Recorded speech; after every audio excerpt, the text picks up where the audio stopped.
Welcome to No Rules Review with your host, Ethan Millay. Hey everybody, Ethan Millay.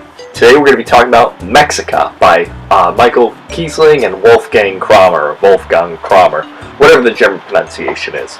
Mexica, or Mexica, is a game for 2 to 4 players. It is an area control game with action point allowances. It's a lot of fancy speech. What you're doing in Mexica is you are putting down pyramids on the island of whatever the island Mexico City is founded on. I'm not going to try to pronounce it because I will butcher it. You're moving your little person around. You're building up these big pyramids. You're also digging canals, which divide the island up into districts.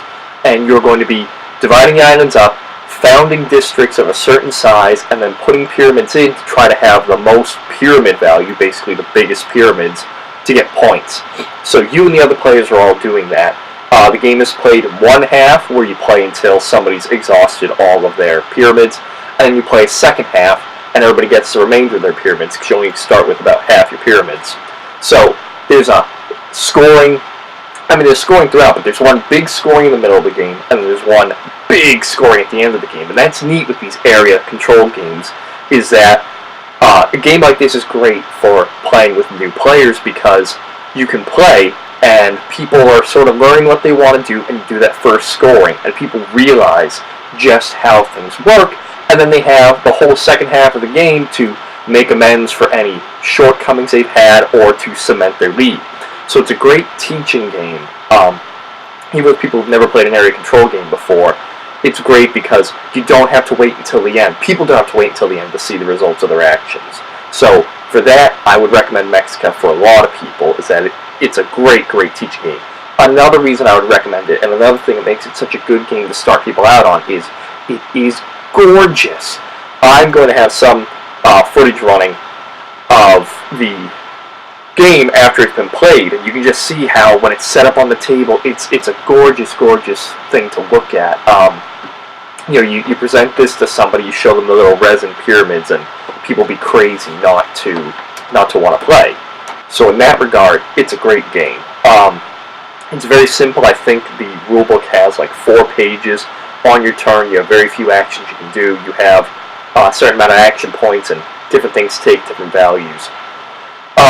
Potentially one of the more confusing things is the movement of the middle person on the board, and the putting up of these bridges over the canals, and the movement between them. The rulebook does a pretty good job of explaining it, that you are sailing, so when you move, you can teleport from bridge to bridge, but the rulebook says, no, you're hopping on a boat, and you're sailing down the canals, and you get out at the other bridge. So, if you explain it thematically, I think it helps people a lot better.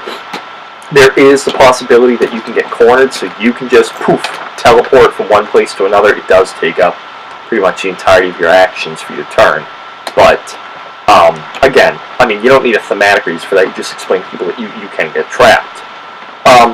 It is a fun game. It's easy for people to play. It plays very quick. The box says 60 to 90 minutes. I'd say it's about right. It could take longer if people really sit and think about their moves, but there's not much more to say. Mexica is a gorgeous game, easy to play, plays 2 to 4 equally well. If you play that with less than 4, you just have some neutral pyramids scattered throughout, which sort of complicates things, because you can lose out to the neutral player.